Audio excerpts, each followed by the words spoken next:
Assalamualaikum warahmatullahi wabarakatuh. Selamat pagi anak-anak semua, anak-anakku yang Bapak cintai dan Bapak sayangi, terutama kelas 2 SD Islam Al-Madinah Semarang. Bertemu lagi di pelajaran Al-Quran Hadis kelas 2. Dan kali ini kita akan melanjutkan pembahasan tentang pelajaran ketiga, yaitu kewajiban terhadap Al-Quran. Kemarin kita sudah mempelajari hadis tentang belajar Al-Quran. Nah, lanjutan pelajarannya yaitu apa saja kewajiban-kewajiban kita terhadap Al-Quran. Nah, sebelum kita mulai, mari kita baca basmalah bersama-sama. Bismillahirrahmanirrahim. Nah, oke. Kita mulai pelajaran hari ini. Kewajiban terhadap Al-Quran. Tahukah kalian apa itu Al-Quran? Al-Quran adalah kitab suci umat Islam yang di dalamnya ada petunjuk, ada di dalamnya sebagai obat, Al-Quran sebagai petunjuk, Al-Quran sebagai penyejuk, sebagai penerang hati kita, yaitu umat Islam, sebagai pedoman hidup umat Islam di seluruh dunia. Karena Al-Quran adalah mukjizat terbesar Nabi Muhammad Sallallahu Alaihi Wasallam. Sebagai umat Islam, apa yang harus kita lakukan terhadap Al-Quran?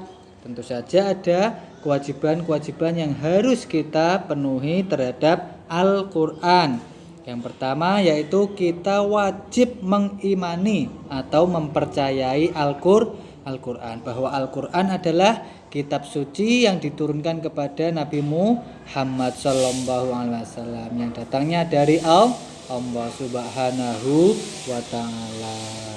Tidak sempurna iman seseorang apabila tidak percaya dengan Al-Quran. Karena apa? Karena Al-Quran termasuk rukun iman. Karena percaya kepada Al-Quran itu termasuk rukun iman yang ketiga. Rukun iman yang ketiga apa, anak-anak? Ya, betul, yaitu iman kepada kitab-kitab Allah. Nah, di antara kitab-kitab Allah yaitu tadi Al-Quran. Ada 4 kitab Allah, diingat-ingat ya. Apa saja?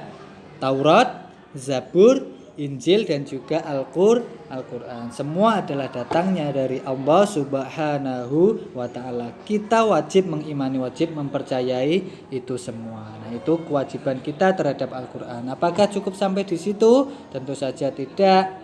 Setelah kita mengimani Al-Quran, kewajiban kita terhadap Al-Quran lagi yaitu kita harus belajar, tidak hanya percaya, tidak hanya iman, tapi harus mempelajari ya.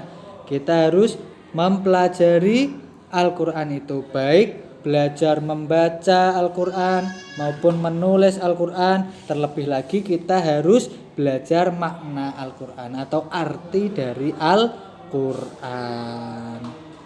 Setelah kita belajar membaca, belajar menulis, dan belajar memahami makna Al-Quran, dan kita sudah bisa, kita masih berkewajiban lagi. Apa kewajiban lagi yang harus kita lakukan itu? Yaitu mengamalkan. Kalau kita sudah bisa ya, kalau kita sudah mahir, mengamalkan atau mempraktekkan apa yang sudah kita pelajari dari ayat-ayat Al-Quran tadi. Jadi hasil dari belajar Al-Quran tadi, hasil kita membaca atau menulis serta memahami arti makna dari Al-Quran tadi harus kita amalkan dalam kehidupan sehari-hari. Harus kita praktekkan dalam kehidupan sehari-hari.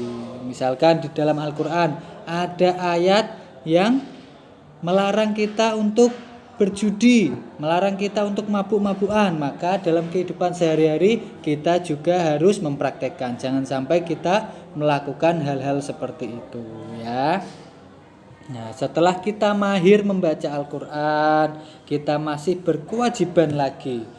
Ada lagi.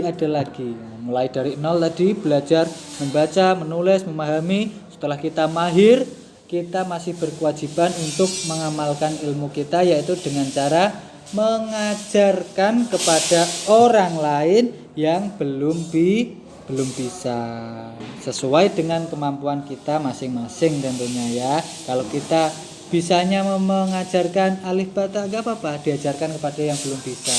Bisanya mengajarkan Al-Fatihah, ajarkan kepada yang belum bisa. Maka ilmu kita akan bermanfaat.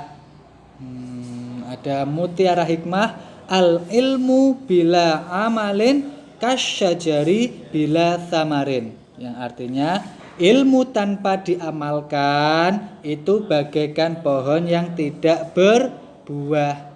Kalian lihat, kalian perhatikan pohon-pohon yang tidak berbuah, ujung-ujungnya apa? Akan dipotong, akan ditebang, dipotong-potong, dijadikan kayu bakar. Beda ceritanya kalau pohon yang berbuah, mangga, jambu, kelengkeng, tentu akan dirawat dan dipupuk sampai berbuah, kemudian diambil buahnya, dirawat lagi. Nah, kalau pohon yang tidak berbuah, paling nanti sampai besar ditebang, dijadikan kayu, jadikan rumah, jadikan kayu bakar. Makanya kita harus seperti pohon yang berbuah. Bagaimana caranya? Kalau kita punya ilmu, diajarkan, ditularkan ilmunya kepada yang belum bisa.